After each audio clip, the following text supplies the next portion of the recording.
Y antes de hablar de la constituyente, yo sí quisiera su criterio respecto a lo que se ha dado a conocer en las últimas horas, y es de esta alerta máxima en la que se encuentra el Estado ecuatoriano a raíz de un supuesto informe de inteligencia o de un informe de inteligencia que ha sido confirmado por el ministro de Gobierno, José de la Gasca, en el sentido de que se prepararía un atentado contra el presidente de la República. El ministro ha insinuado que detrás de este supuesto plan para atentar contra la vida del mandatario y su equipo de gobierno, contra puntos estratégicos del país, está la venganza de los malos perdedores, así al menos ha titulado un comunicado del Ministerio de Gobierno, y se está tratando de imponer una narrativa en el sentido de que hay un grupo de buenos y un grupo de malos. El 55% son buenos y el 44% son malos. ¿Qué tan peligroso puede ser que esto empiece a fomentarse en el país, en una sociedad que está tan dividida? Buenos días, bienvenido. Buenos días, Licenia. Buenos días, Alexi. Un saludo cordial a todas las personas que nos están escuchando y viendo.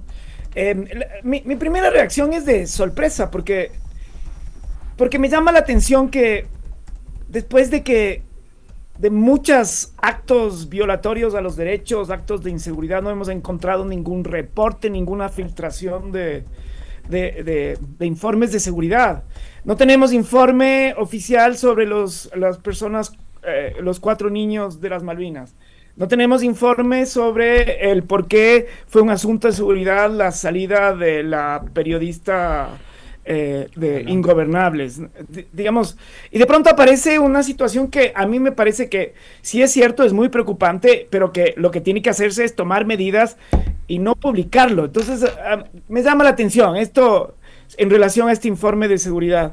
Y es como sospechoso en medio de este ambiente que estamos viviendo. También me llamó la atención el hecho, esa retórica de buenos y malos, que nunca es sana, el rato que se crean enemigos en una comunidad, en una sociedad, en el país, digamos. Esto quiere decir que va a haber un grupo de personas que van a sufrir violaciones a los derechos humanos. Siempre ha pasado esto desde la Segunda Guerra Mundial. Cuando se crea un enemigo interno, normalmente a ese enemigo hay que aniquilarle, eliminarle, invisibilizarle, y esto no nos hace bien, particularmente después de un proceso electoral. Entonces sí llama la atención, sí genera sospechas, sí es preocupante, Licenia. ¿Cómo está, doctor? Un gusto saludarle, buenos días. A mí lo que me llama la atención es que estos informes de inteligencia se filtran con tanta facilidad, cuando usted bien señalaba, doctor, hay un contexto postelectoral muy político, en donde además se nota que hay un interés de parte del gobierno de tratar de exacerbar el ánimo de la gente, sobre todo de sus simpatizantes. Y claro, hubo otros momentos, usted citaba algunos, ¿no? El caso de los niños de las Malvinas, el caso de la periodista Alondra Santiago, pero uno puede citar los sabotajes, ¿no? Los sabotajes a Mazar, los sabotajes al Sote y el derrame de crudo, la fuga de Fito, la situación de las cárceles, en fin, una cantidad de eventos que ameritaban también informes de inteligencia, pero de los cuales no se sabe y no se conoce absolutamente nada. Entonces, acá lo que da la impresión es que esa inteligencia, entre comillas, está siendo utilizada políticamente. Esta es la sospecha que uno puede tener, Alexis. A mí me parece que hay de un lado, en las elecciones hay una denuncia de fraude, más allá de que haya pruebas o no pruebas. A mí sí me parece que tenemos que hablar de la cantidad de irregularidades que ha habido en el proceso electoral. Básicamente el uso de fondos públicos en campaña, y la otra cuestión que me parece que va a quedar impune, dadas las circunstancias, es esta cuestión de incumplir la Constitución en cuanto al pedir licencia e impedir que la vicepresidenta electa asuma sus funciones.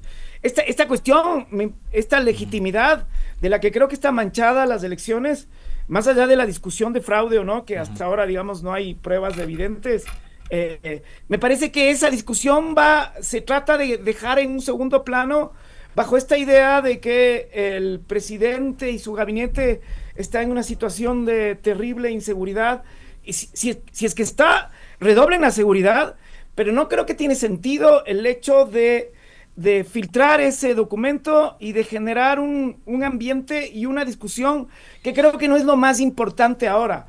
Lo más importante ahora no es la supuesta inseguridad que tiene el gabinete, sino la inseguridad que tiene desde hace años del país. Usted mencionaba en su editorial, Alexis, toda esta cuestión terrible de la inseguridad ciudadana, del crimen organizado, de la inserción de los carteles de drogas en el Ecuador.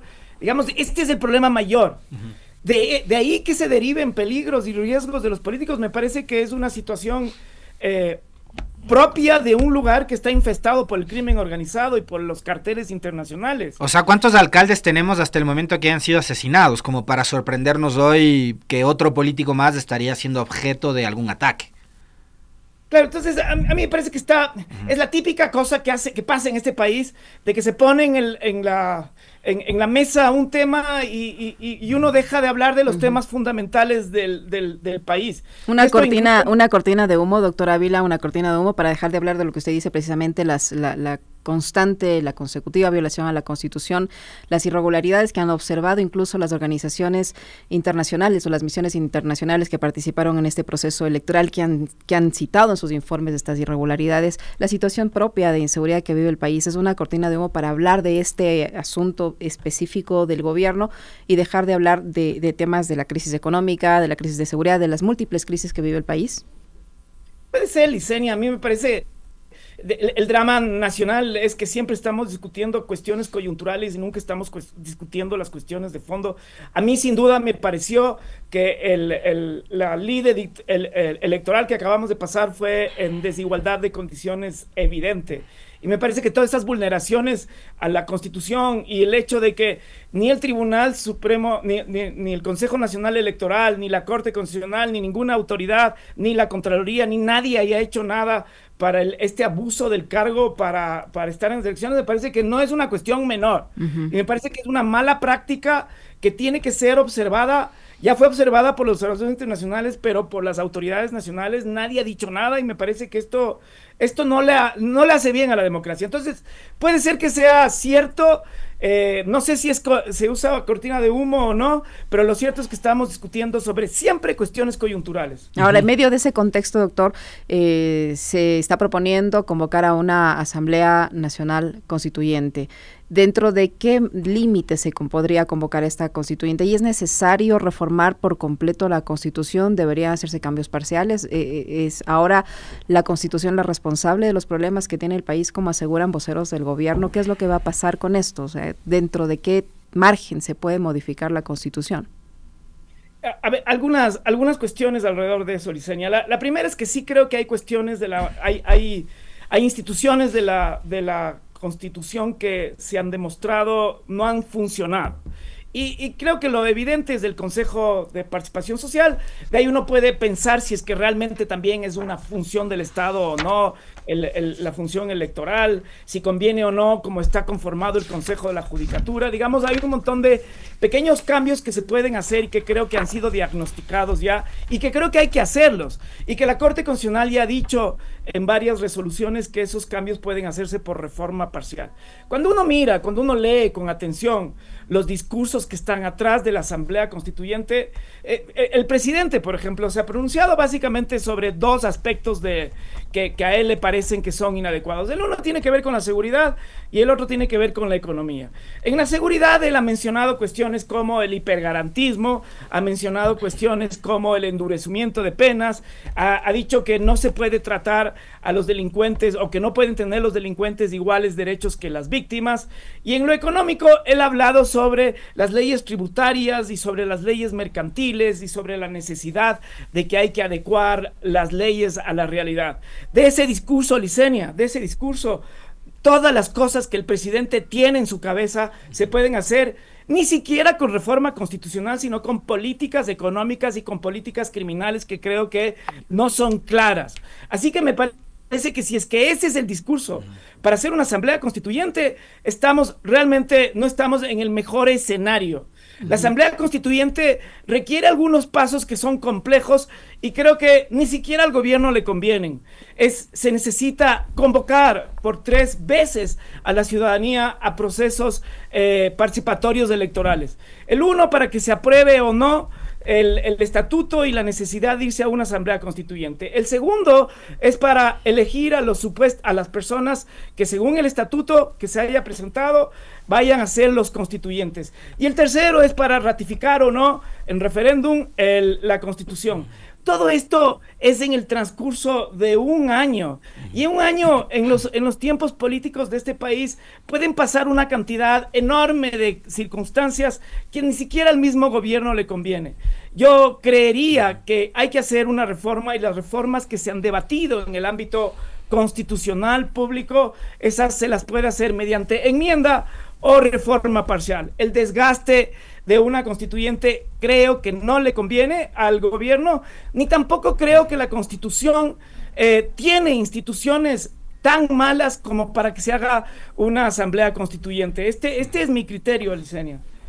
Yo ahí le quiero plantear una inquietud que la abordaba hace un momento en el comentario, doctor, y tiene que ver con también la utilización política y comunicacional del tema constituyente, que yo creo que le va a ayudar a Noboa sobre todo a ganar tiempo. Como ha ganado tiempo durante todos estos 16, casi 17 meses que ha estado al frente en el poder, con por ejemplo la consulta popular de abril, y como también ganó tiempo Lasso con su consulta popular de febrero del 2023, siempre planteando como una solución a futuro una reforma legal, constitucional o una consulta popular para problemas que son absolutamente inmediatos como el de la seguridad.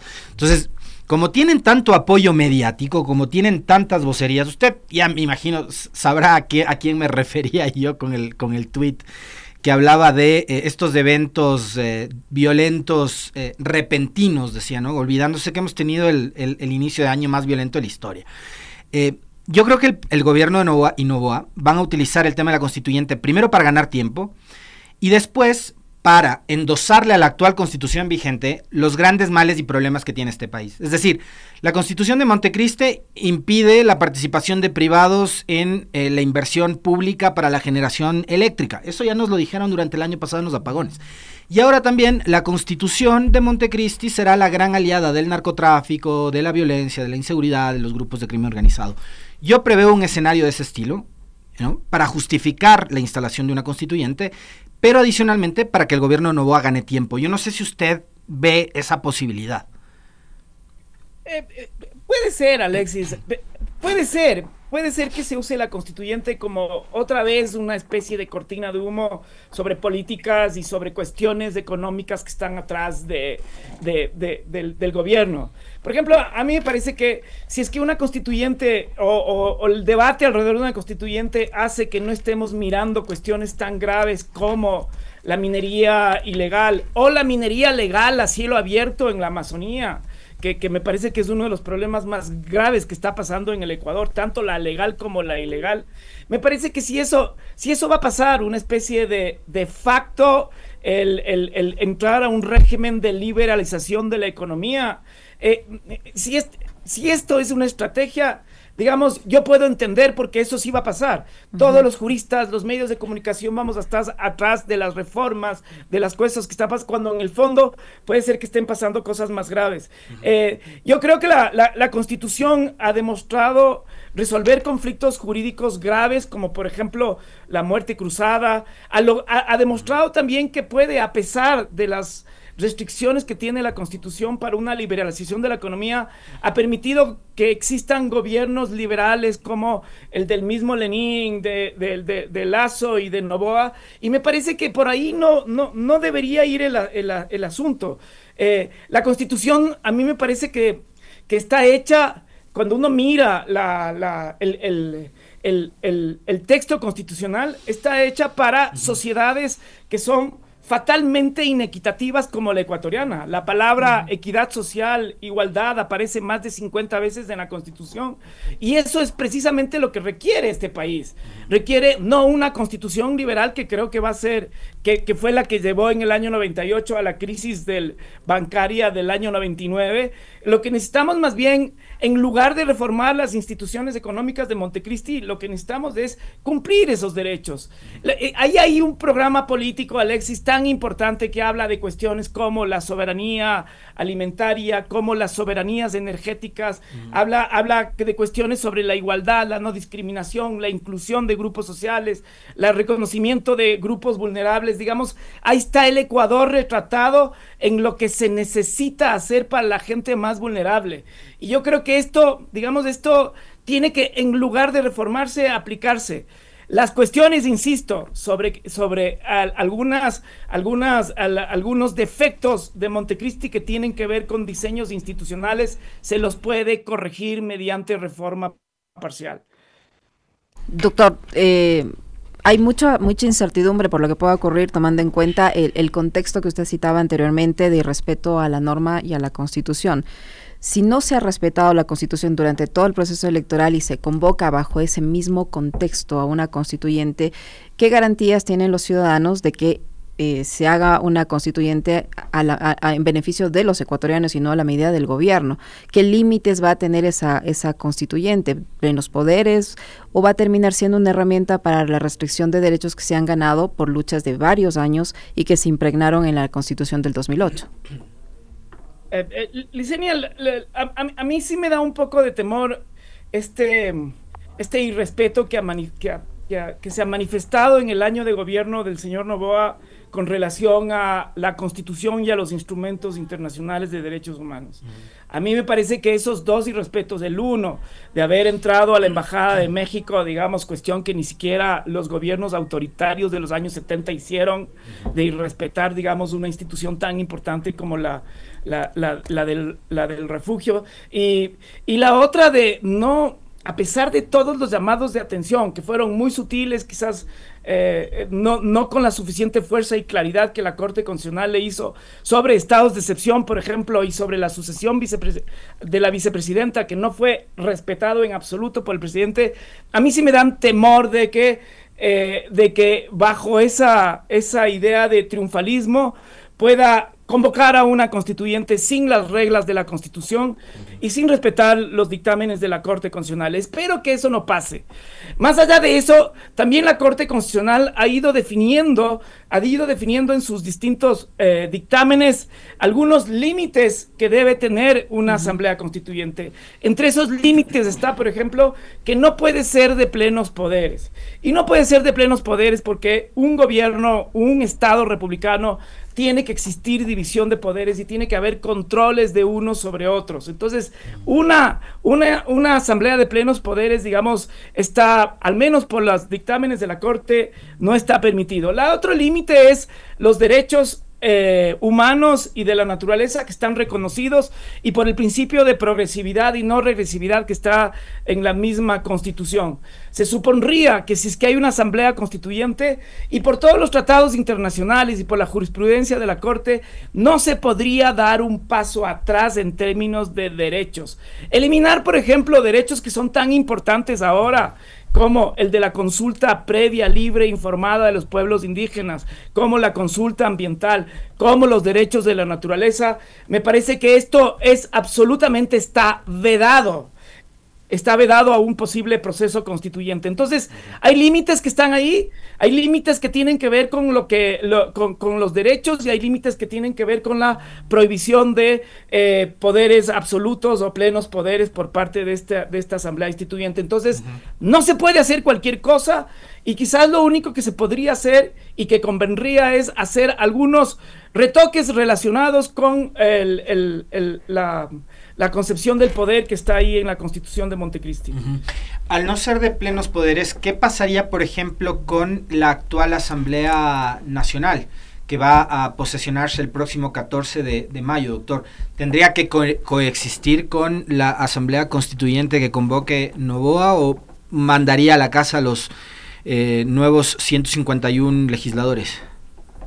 sea, en estricto sentido, el poder constituyente, que es el que hace una asamblea constitucional, no tendría relación con los poderes constituidos, que es la Asamblea Nacional.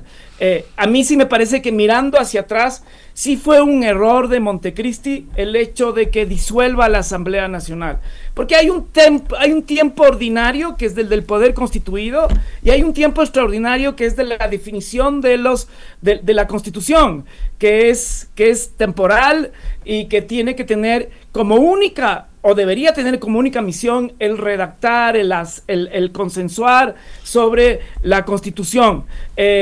Yo entendería, de acuerdo con los dictámenes de la Corte Constitucional, que no sería posible el destituir a la Asamblea Nacional. La Asamblea está para seguir legislando de acuerdo con la Constitución que esté vigente al momento, y la Asamblea Constituyente, si lo hubiere, tendría solamente la única misión de redactar, escribir, consensuar una Constitución. Doctor Ávila, ¿quiénes podrían participar en un eventual constituyente? ¿Hay requisitos y están debidamente establecidos, o el Ejecutivo al convocarla puede establecer nuevos requisitos? Y le pregunto esto dentro de esta lógica de buenos y malos, ¿no? Entonces sí me gustaría su opinión al respecto. ¿Pueden participar cualquier persona, o será el Ejecutivo el que defina quiénes sí y quiénes no? O de la prohibición a partir de la consulta de febrero del 2018, de que te prohíbe postularte si es que fuiste legislador en 2 periodos consecutivos desde la vigencia de la actual Constitución. De acuerdo con la Constitución, el proponente, que en este caso, si es que hubiese la posibilidad de que el presidente proponga a la Asamblea Constituyente, tiene que hacer un pedido a la Corte para que la Corte dictamine. En ese pedido tiene que estar los argumentos por los cuales él cree que es necesaria una constituyente y por qué la Constitución actual no es suficiente para administrar el Estado, y tiene que mandar un estatuto. En ese estatuto él tiene que definir la forma como se va a configurar, número, requisitos para ser asambleísta constituyente, y la Corte tiene que dictaminar sobre eso. Se entiende por los principios de participación y por el derecho a participación y por la prohibición de discriminación que está en el artículo 11 de la Constitución, que debería ser unos requisitos que sean razonables y que promuevan la diversidad que tiene el Ecuador en el proceso constituyente. En esta lógica, si es que el presidente, por ejemplo, diría que solo son notables los que tienen que escribir la Constitución de Montecristi, y notables son las personas, me invento cosas, que crean en Jesucristo, que tengan más de 60 años, que tengan doctorados en Derecho Constitucional, si esos son los requisitos, por ejemplo, estoy casi seguro que la definición de notables no va con la definición y con el principio de igualdad y no discriminación. La idea de una constituyente es, si es que la constituyente es que va a redactar un instrumento político que es el que va a gobernar a todos y todas las ecuatorianas que vivimos en este país, y este país es plurinacional, multiétnico, intercultural, es de entender que la idea del estatuto tiene que tratar de reflejar toda esa diversidad para que tenga legitimidad la constituyente. Si el presidente está pensando tener una aplanadora o tener un grupo de personas que tienen que ver con una ideología política o económica, me parece que eso es contrario al espíritu de la idea de una constituyente que tiene que ser hecha para gobernar a todos los ecuatorianos y ecuatorianos. Entonces, a mí también me preocupa, Licenia, esto que usted menciona de buenos y malos, si esa retórica está al día siguiente después de haber ganado las elecciones, y si eso se va a proyectar en la constituyente, me parece que va a ser una constituyente que va a estar desprovista de legitimidad, creo yo.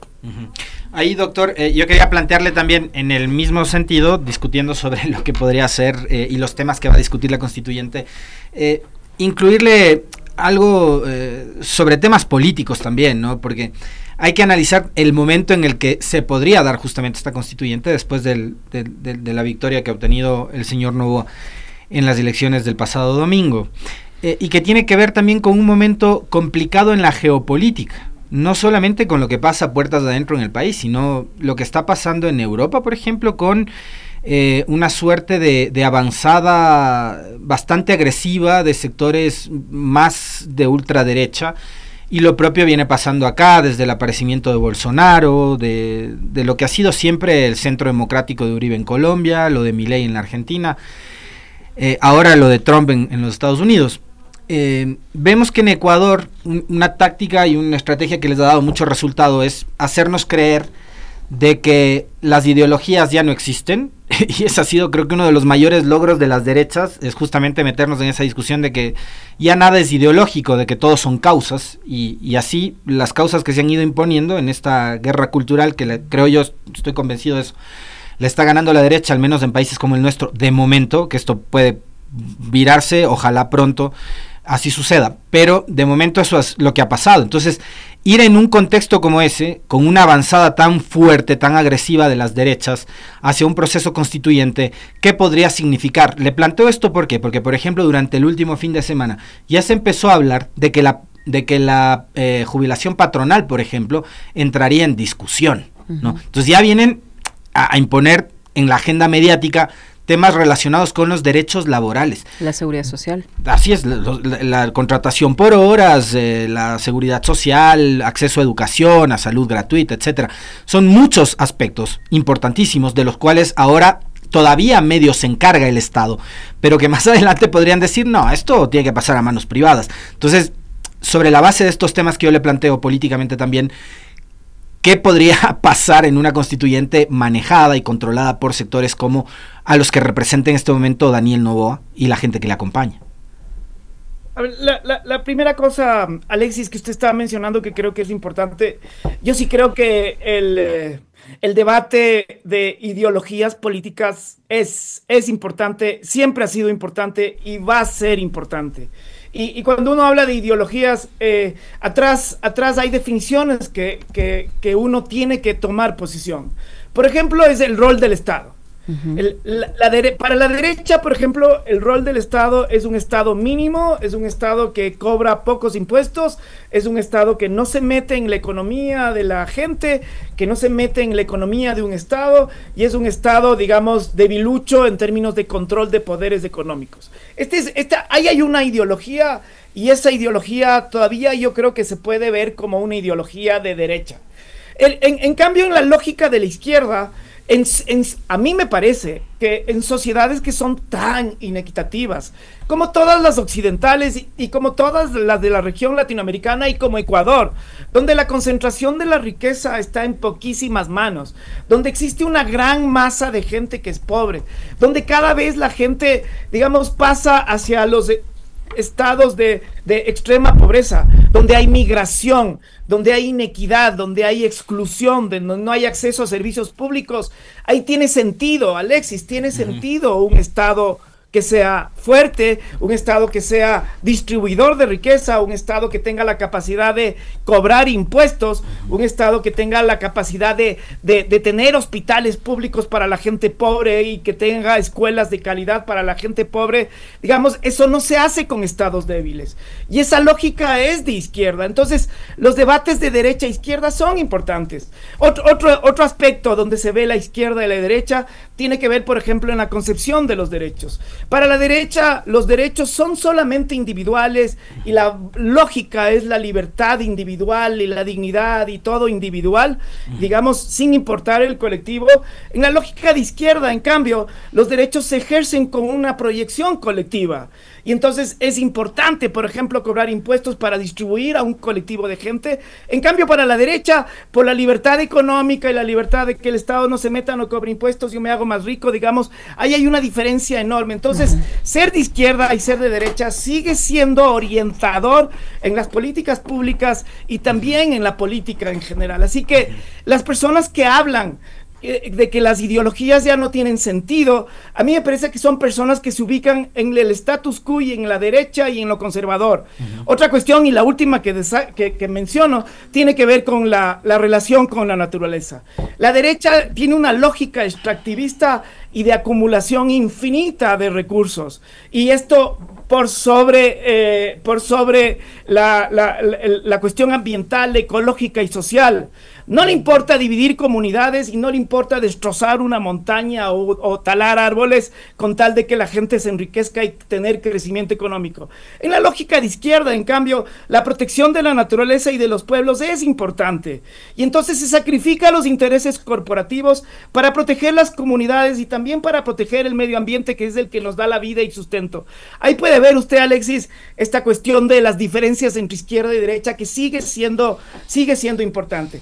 Desde mi perspectiva, que creo que sociedades inequitativas requieren gobiernos de izquierda y requieren estados distributivos fuertes, a mí me parece que el momento en que estamos viviendo en el mundo es un momento, digamos, triste en términos políticos.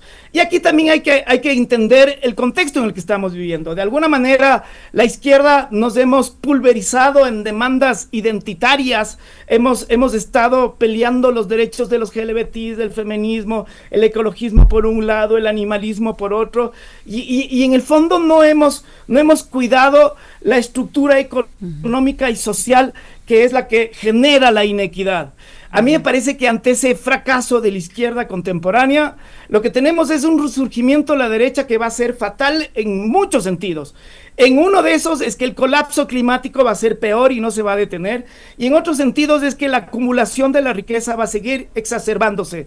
Cuando uno mira los informes de Oxfam, por ejemplo, desde la derechización de toda la comunidad europea y ahora con Trump, digamos, en el gobierno de los Estados Unidos, lo que va a pasar es que la concentración de la riqueza va a ser mayor.